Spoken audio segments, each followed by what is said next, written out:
जय श्री कृष्णा। हेलो दोस्तों, आपका स्वागत है हमारे चैनल भक्ति कथा संग्रह में।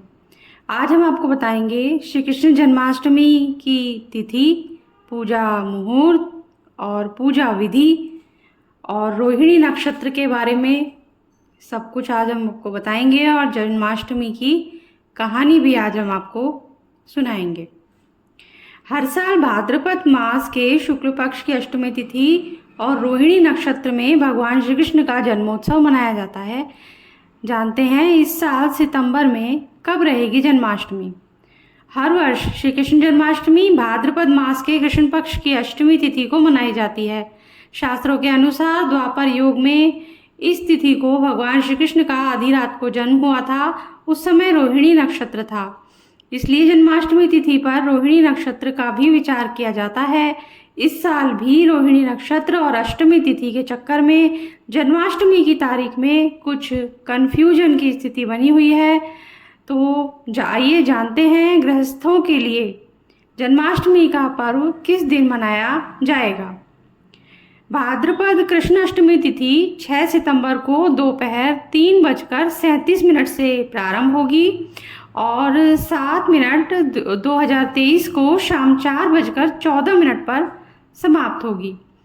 रोहिणी नक्षत्र 6 सितंबर को सुबह 9:20 से प्रारंभ होगा और 7 सितंबर को सुबह 10:25 पर समाप्त होगा। गृहस्थ जीवन वालों के लिए 6 सितंबर को जन्माष्टमी का त्यौहार मनाना शुभ रहेगा।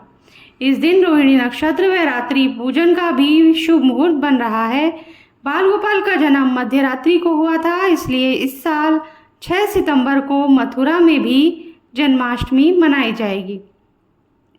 श्री कृष्ण जन्माष्टमी पूजन का समय 6 सितंबर को रात 11:57 से 7 सितंबर को सुबह 12:42 तक रहेगा। पूजन अवधि 46 मिनट की है। मध्य रात्रि का क्षण सुबह 12:02 है। पूजा विधि इस प्रकार है। सुबह जल्दी उठें, स्नान आदि से निवृत्त हो जाएं, घर के मंदिर में साफ सफाई करें, घर में मंदिर में दीप प्रज्वलित करें, सभी देवी देवताओं का जलाभिषेक करें। इस दिन भगवान श्री कृष्ण के बाल रूप यानी लड्डू गोपाल की पूजा की जाती है। लड्डू गोपाल का जलाभिषेक करें। इस दिन लड्डू गोपाल को झूले में बिठाएं, झूला झुलाएं, अपनी इच्छा अनुसार भोग लगाएं। इस बात का ध्यान रखें कि भगवान को सिर्फ सात्विक चीज़ों का भोग लगाया जाता है। लड्डू गोपाल की सेवा पुत्र की तरह करनी चाहिए। इस दिन रात्रि पूजा का महत्व होता है क्योंकि भगवान श्री कृष्ण का जन्म रात में हुआ था। रात्रि में भगवान श्री कृष्ण की विशेष पूजा अर्चना करें। लड्डू गोपाल को मिश्री मेवा का भोग लगाएं, आरती करें। इस दिन अधिक से अधिक लड्डू गोपाल का ध्यान रखें। इस दिन लड्डू गोपाल की अधिक से अधिक सेवा करें। स्कंद पुराण में जन्माष्टमी की यह व्रत कथा प्रचलित है जो हम आज आपके सामने प्रस्तुत करने जा रहे हैं। स्कंद पुराण के अनुसार द्वापर युग की बात है, जब मथुरा में उग्रसेन नाम के एक प्रतापी राजा हुए, लेकिन स्वभाव से वे सीधे सीधे थे। यही वजह थी कि उनके पुत्र कंस ने ही उनका राज्य हड़प लिया और स्वयं मथुरा का राजा बन बैठा। कंस की एक बहन थी जिसका नाम था देवकी।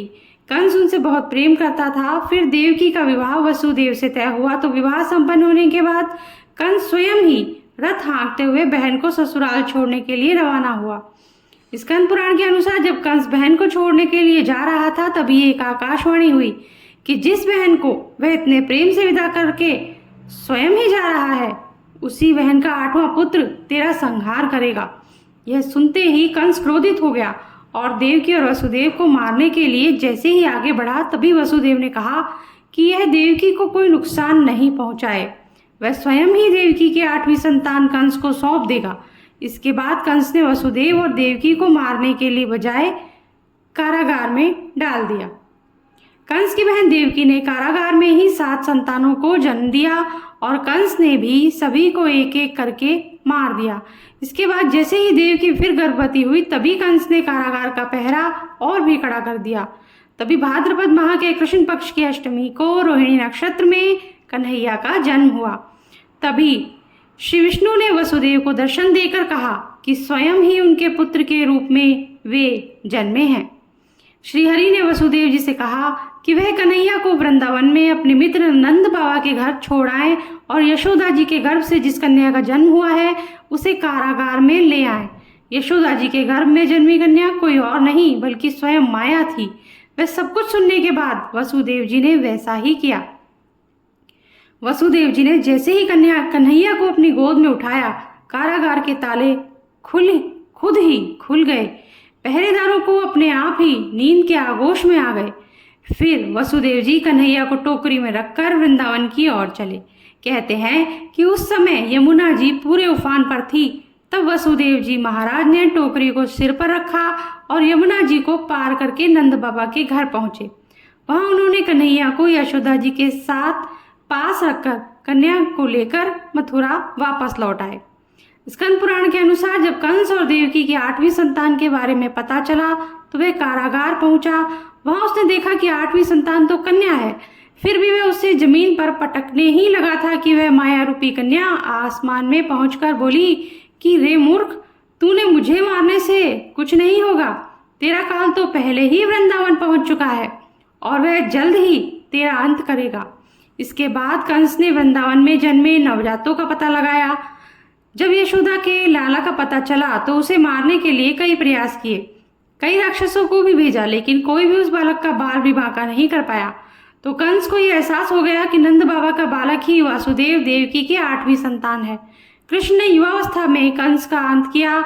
इस तरह जो भी यह कथा पढ़ता है, सुनता है, उसके समस्त पापों का नाश होता है, साथ ही सारे कष्ट दूर होते हैं। कन्हैया की कृपा से व्रती के जीवन में सुख समृद्धि का वास होता है। इसी के साथ आज का वीडियो हम समाप्त करते हैं। अगर आपको पसंद आया हो तो लाइक कर दीजिए और चैनल को